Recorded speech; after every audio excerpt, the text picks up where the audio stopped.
Chers amis du Padre Pio, bienvenue de retour. Eh bien, Padre Pio et ses souffrances, partie numéro 2, donnée par M. Jean Goya, notre directeur. J'espère que vous avez aimé la partie numéro 1. Si oui, et si vous aimez cette vidéo, n'oubliez pas de cliquer sur like en bas et puis abonnez-vous. Répandez le vidéo avec vos amis, votre famille. Et puis, nous allons voir jusqu'à tel point que le Padre Pio a été persécuté, même parmi le clergé. Je vous laisse avec M. Jean Goya. J'espère que vous aimez cette vidéo, que le Padre Pio vous donne beaucoup de grâce, que la Sainte Vierge vous bénit.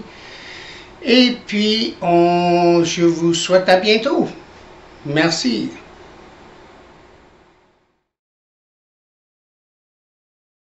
Les avertissements et les condamnations contre le Padre Pio.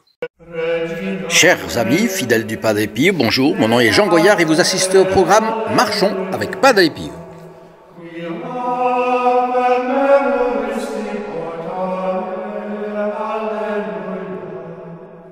Nous allons continuer un petit peu aujourd'hui cette jolie biographie, d'ailleurs que je recommande, c'est celle de Yves Chiron, aux éditions Perrin, Padre Pio le stigmatisé. Fort intéressant, c'est lui qui nous transmet ces histoires que je vous raconte maintenant. Donc nous sommes restés la dernière fois au point où le Saint-Office, justement, voulait mettre un frein au courant de dévotion qui entourait le Padre Pio, et au fond, c'était une instruction, je vous l'avais dit, qui circulait seulement à l'intérieur de l'ordre capucin, et il s'agissait d'observer la plus grande prudence à l'égard des phénomènes soi-disant surnaturels qui touchaient la personne du Padre Pio. Bon. Et résultat de tout cela, c'est que on demande au Padre Pio de ne plus célébrer la messe à heure fixe, ni tard dans la matinée, mais indifféremment à n'importe quelle heure, de préférence tôt le matin et en privé. Et on demande au Padre Pio de ne plus donner la bénédiction au public, au peuple. On lui demande également, ça c'est dur, de changer de directeur spirituel, de cesser toute communication, même par écrit, avec le père Benedetto. Or, le père Benedetto, qui a été pendant 10 ans directeur spirituel du Padre Pio, on lui demande également d'arrêter cette communication avec le Padre Pio, et pendant 20 ans, puisque l'un et l'autre sont capucins et obéissent, pendant 20 ans, ils ne communiqueront pas, et cela jusqu'à la mort du père Benedetto. Vous voyez comme c'est dur la chose. Bon. Il est demandé aussi que le Padre Pio ne fasse plus baiser ses stigmates, donc ses mains. Mais le Padre Pio n'a jamais voulu. C'est le peuple qui s'est précipité. C'est d'ailleurs ce que le supérieur a répondu au Saint-Office en disant « mais il a toujours été discret ». Bon. Et puis, on soulève l'idée que le Padre Pio soit éloigné de San Giovanni Rotondo et envoyé, par exemple, dans un couvent du nord de l'Italie. Et enfin, on lui interdit de répondre à toutes les lettres, parce qu'il y avait beaucoup de gens qui lui écrivaient déjà. Il ne pourra répondre qu'aux vœux et aux condoléances ou aux lettres de sa famille, et encore avec la permission de ses supérieurs. Voilà ce qui se passe donc en 1922, et c'est à la suite, comme je vous le disais, de l'élection au trône pontifical du cardinal Achille Ratti. En réalité, c'est ce que dit Yves Chiron dans son livre, le Padre Pio devenait de plus en plus un prisonnier.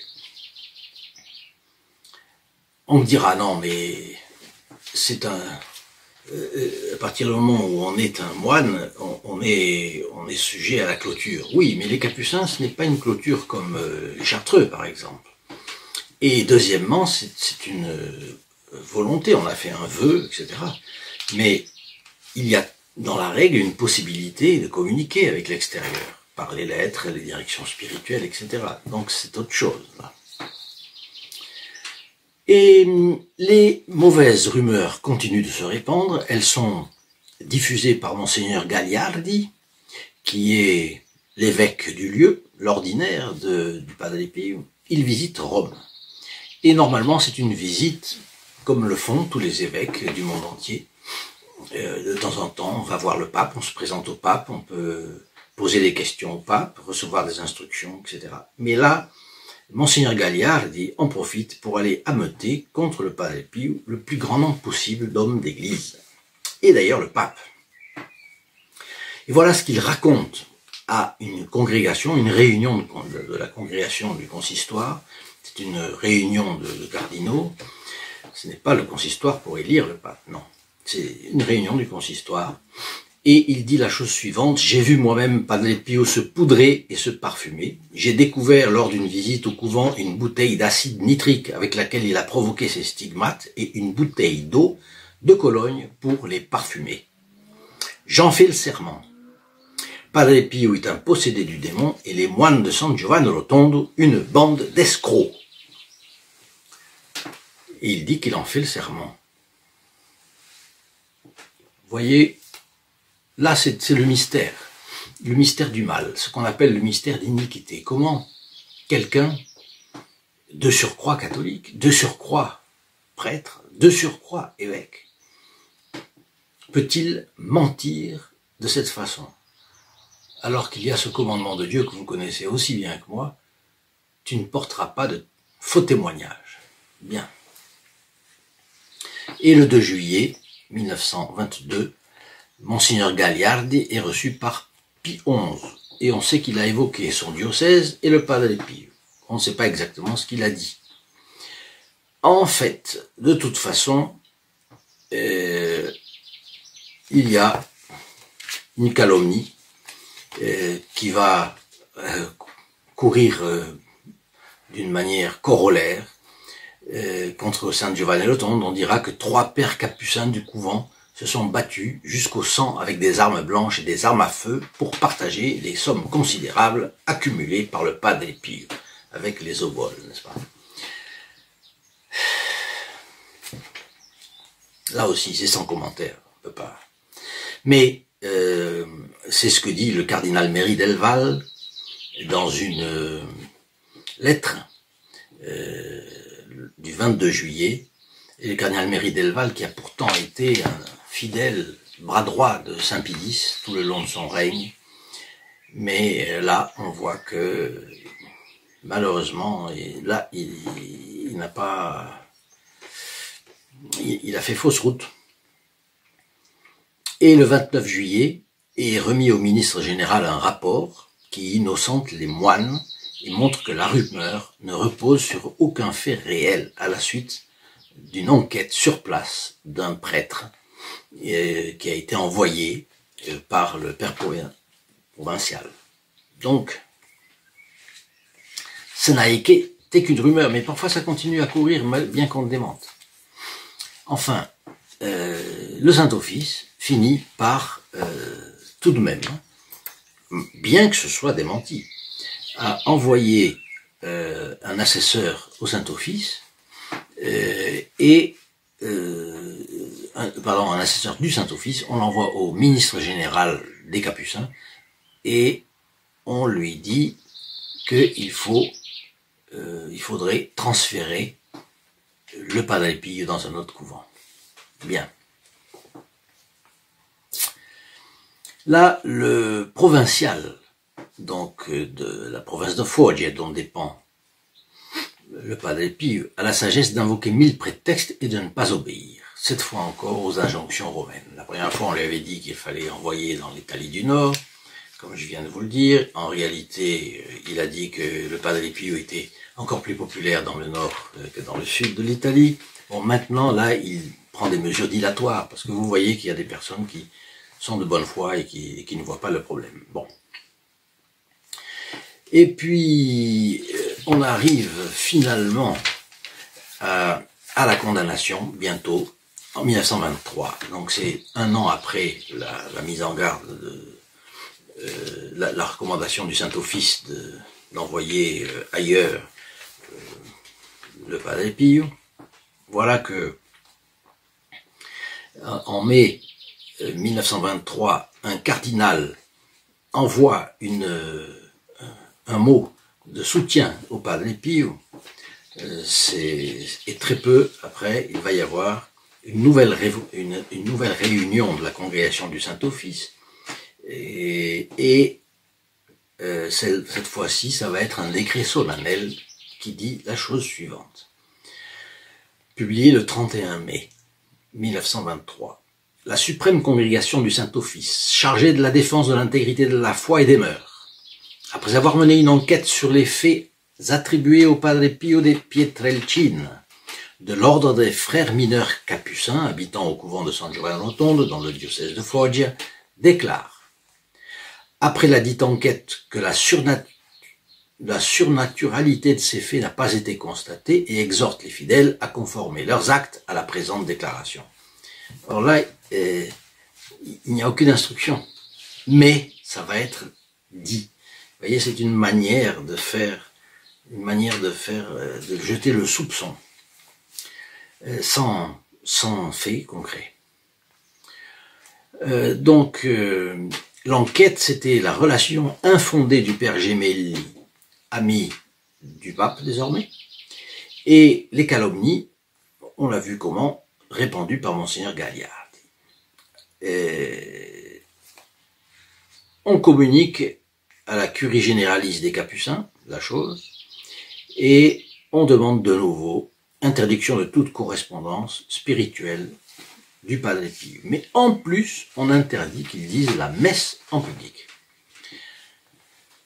Et on l'oblige de célébrer sa messe dans la chapelle interne du couvent. Personne n'a le droit d'y assister. Alors, évidemment, ça va faire du bruit, cela. Ça va faire du bruit. À commencer par quelqu'un qui est Manuel Lebrunat, dont je vous ai déjà parlé la dernière fois, qui est un simple laïc, qui s'est converti, qui donc loge temporairement dans une dépendance du couvent, et il raconte que le père gardien du couvent de San Giovanni Rotondo reçoit la revue officielle de l'ordre des Capucins dans laquelle il y avait un texte en latin, et c'était ce texte que je vous ai lu en français. Et là, le père gardien lit à ses confrères le décret, et tout le monde est abasourdi. Tout le monde sait que le Padre Pio n'a pas de défaut. Un jour on l'a dit. Alors, le Padre Pio rentre bientôt dans la salle. Et avant qu'il ne rentre, le père gardien se méfie, il a mis le journal plié dans un coin. Mais le Padre Pio a le discernement des esprits et beaucoup d'autres dons encore. Alors, il arrive, il s'empare tout de suite du journal et directement il l'ouvre à la page qui le concerne. Il lit le texte en silence, sans qu'aucun muscle de son visage ne trahisse la moindre émotion. Après quoi, il tourne la page et engage la conversation sur un tout autre sujet. Quand vient l'heure de la sieste, il se retire, et là, Emmanuel Lebrunat, qui raconte cela, l'accompagne, et arrivé dans sa cellule, il va fermer les volets de la fenêtre, il s'arrête, et là, c'est le Padre Pio. Il va vers la fenêtre pour fermer les volets, et il regarde un instant devant lui la plaine de Foggia. Et tout d'un coup, il éclate en sanglots. Et là, Brunat, son fils spirituel, récemment converti, se jette à ses genoux et lui dit « Mon père, vous savez combien nous vous aimons, notre amour doit vous réconforter ». Et la réponse est un peu brutale du Padre Pio, un peu bourru, mais on comprend très bien. « Mais tu ne comprends pas, mon fils, que je ne pleure pas sur moi. J'aurai moins de travail et plus de mérite. Je pleure sur toutes ces âmes qui sont privées de mon témoignage par ceux-là même qui devraient le défendre. » Voilà la tristesse du Padre Pio, parce que lui, il n'a qu'un intérêt dans sa vie. Il n'a qu'un intérêt, c'est vraiment de se donner pour les âmes. Il a des dons, il a remarqué bien entendu, mais ce qu'il veut c'est se donner aux âmes. Et il se trouve que là, on lui empêche. Mais quand tout ça c'est connu, bon, Emmanuel Brunat le raconte, autour, il y a des fidèles, il y a des fils spirituels du Padre Pio, donc évidemment, il le raconte aux autres, etc. Et là, ça se répand comme une traînée de poudre dans San Giovanni Rotondo, et là, un tumulte total. La population se déplace, et 5000 personnes se trouvent bientôt rassemblées avec le maire, parce qu'entre-temps, le maire a été le fils spirituel du Padre Pio Morcaldi qui a été élu. Alors là, tout ce monde-là, avec une fanfare en plus, pour se faire remarquer. Et Morcaldi, le maire de San Giovanni Rotondo, envoie un télégramme à la curie générale à Rome, où il réclame la levée immédiate des sanctions. Et il veut rencontrer une commission. Alors, voyez à quel point la chose se complique, et la foule réclame la messe, mais la messe à laquelle ils assistent, et avec le Padre Pio, c'est leur moine, comprenez? Bien, je fais une parenthèse, ceux qui ne sont pas encore abonnés à la chaîne, je vous propose de vous abonner en cliquant en bas dans la description de cette vidéo, sur la clochette, d'abord sur le bouton abonner, aussitôt après à la clochette, et là vous rentrez directement dans la messe célébrée le vendredi qui suit votre clic. Vous rentrez dans les intentions du prêtre qui célèbre la messe pour nous, et en plus, eh bien, vous ne perdrez aucun de ces fiolettes et de ces aventures, parce que là, on voit, ça devient une aventure, ce qui se passe avec le Padre Pio. Donc, là, il faut calmer la foule. Donc, le père gardien, le supérieur du monastère, est obligé de se présenter évidemment à la fenêtre, et à dire que non, le Padre Pio n'est pas retiré de San Giovanni Rotondo, il est ici. Non, pas du tout. Les gens commencent à faire un tumulte plus grand. Bon, à la fin, il faut que le Padre Pio se montre. Et là, soulagement, ils ont retrouvé leur moine.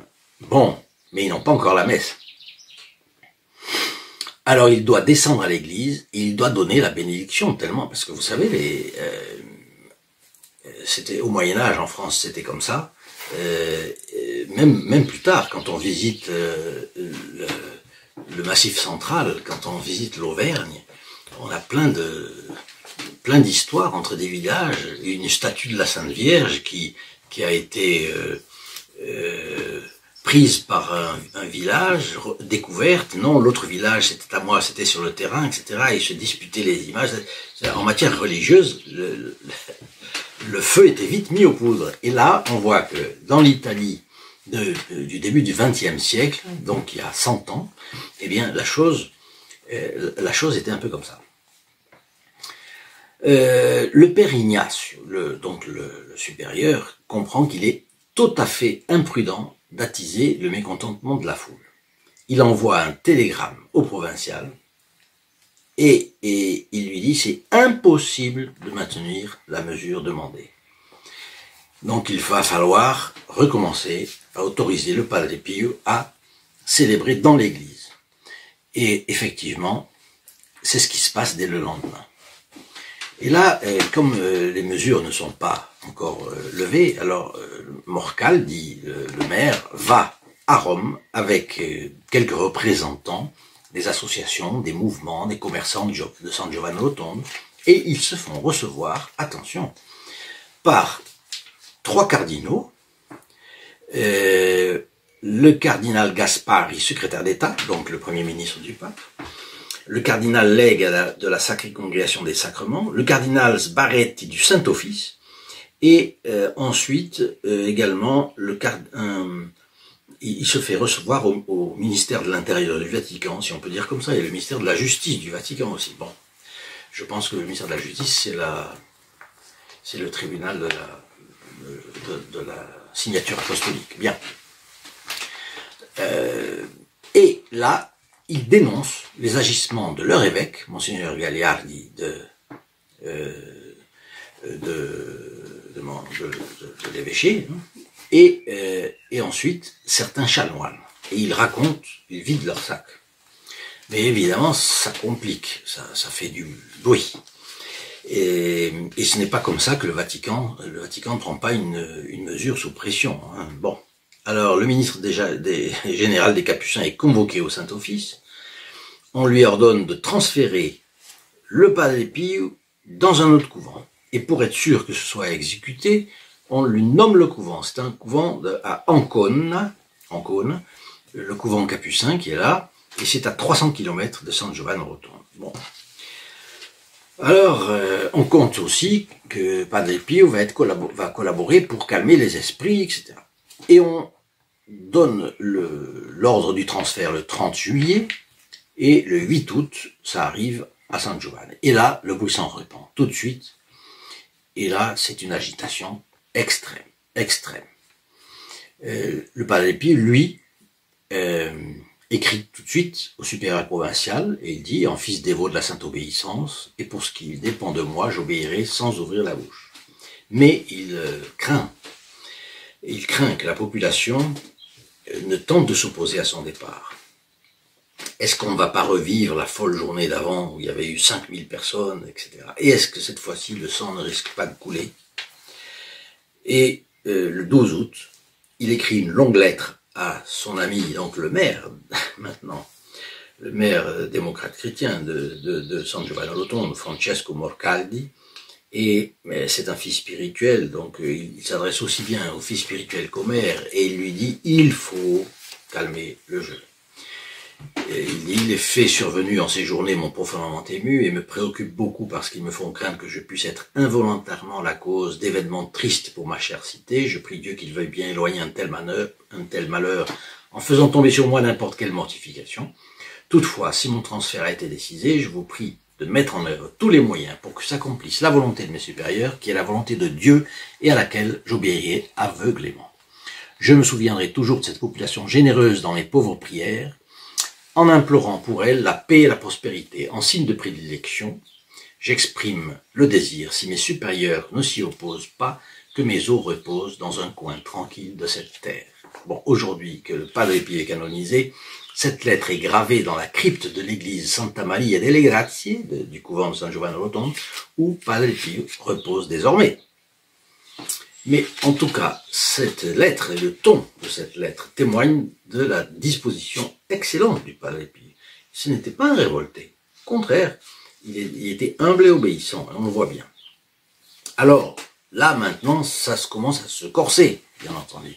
Ça se corse parce que un religieux vient d'Ancône chercher Padre Pio. Mais là, quand il arrive, il voit des barricades dressées sur l'unique chemin qui mène au couvent. Tous les passages sont contrôlés par les volontaires. Les gens se relayent jour et nuit.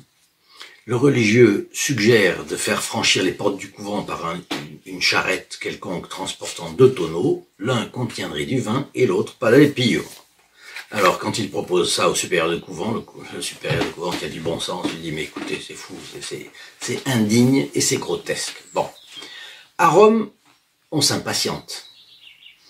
La pression populaire devient insupportable. Le ministre général de l'ordre intervient personnellement auprès du général de Bono, directeur de la sécurité publique au ministère de l'Intérieur, pour qu'une solution soit trouvée. Un agent des services de sécurité est envoyé sur les lieux pour étudier la situation. Mais ce fonctionnaire du ministère de l'Intérieur, les gens ont du flair, vous savez, les gens de la campagne, les gens, ils ont de l'intuition. Alors, ils détectent tout de suite ce bonhomme et il a failli être lynché par la foule. Bon, de retour à Rome, il fait valoir à son supérieur que le départ du Padre Pio ne pourrait se faire que par un déploiement de force et non sans qu'il y ait effusion de sang.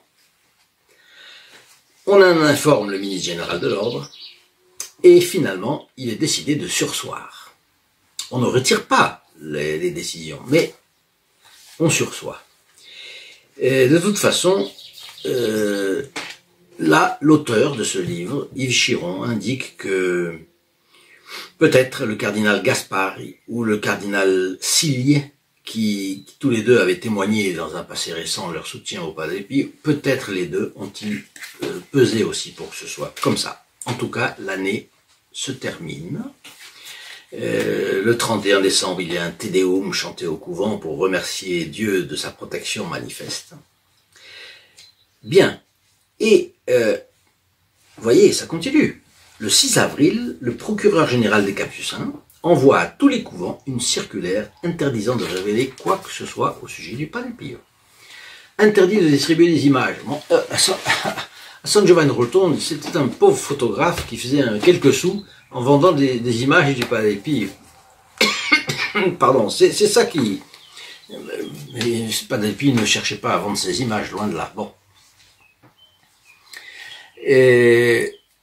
Et puis, le père Melchiorre d'Abaniz, qui est donc le procureur général des Capucins, dit « Il nous faut nous comporter comme si nous n'avions jamais entendu parler du Padre Pio ». Vous voyez, la prudence, il est comme un pestiféré.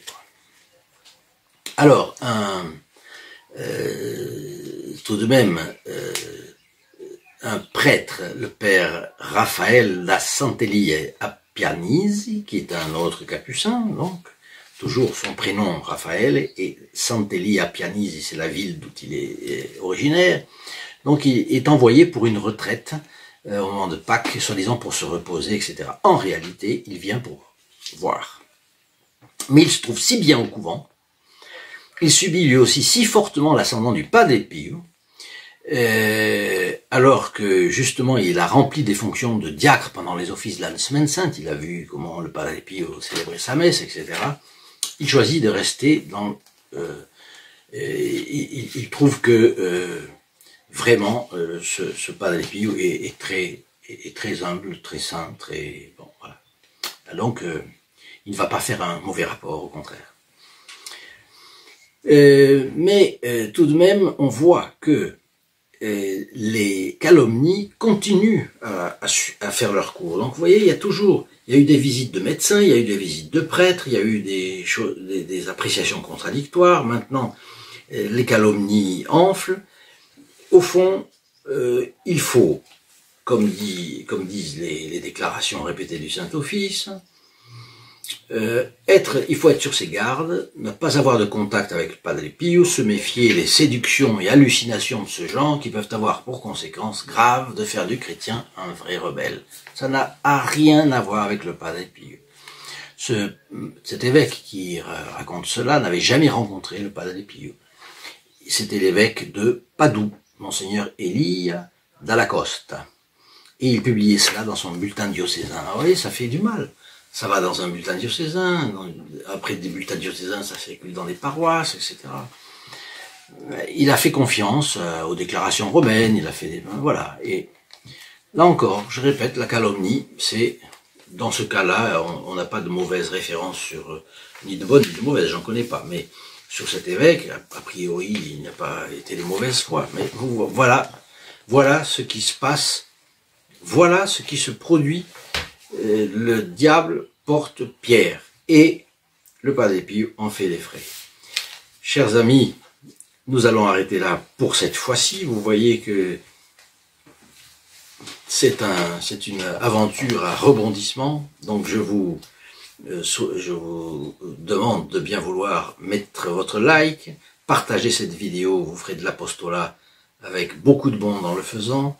Vous allez non seulement être mis dans les intentions de la messe célébrée pour nous chaque fois que vous partagez une vidéo, mais les personnes auxquelles vous les partagez également sont inclus dans cette messe, dans les intentions de cette messe, ce qui fait que vous faites un cadeau à quelqu'un, et c'est un cadeau en grâce, et un cadeau en grâce, cela vous le sera compté dans le ciel. Vous allez voir le jour. Vous bénirez ce jour-là, le jour où vous passerez devant Dieu, parce que il se trouve que la messe a une valeur infinie, vous le savez, et c'est un cadeau fantastique. L'homme ne vit pas que de pain, mais de toute parole qui sort de la bouche de Dieu. Et au fond, tout ce qu'on peut faire de bien à quelqu'un, eh bien c'est à Dieu qu'on le fait, parce qu'on lui rapproche quelques-unes de ces âmes de lui, si on est un intermédiaire fidèle. Donc ce que je vous prie de faire, c'est bien de partager cette vidéo. Et puis, je vous demande de me laisser vos commentaires. Je veux savoir, je n'ai pas encore vu les commentaires d'il y a 2 jours, donc je ne sais pas si vous appréciez qu'on raconte l'histoire du Padre Pio, la véritable histoire qu'on trouve dans certains livres de personnes qui se sont donné la peine de lire beaucoup pour nous. Alors je crois que c'est intéressant. Je vous remercie de votre attention, je vous souhaite une très bonne journée et je vous confie au Padre Pio, bien sûr. À très bientôt, au revoir. In nome del Padre, del Figliolo e dello Spirito Santo, e così sia. Sia lodato Gesù e Maria, oggi e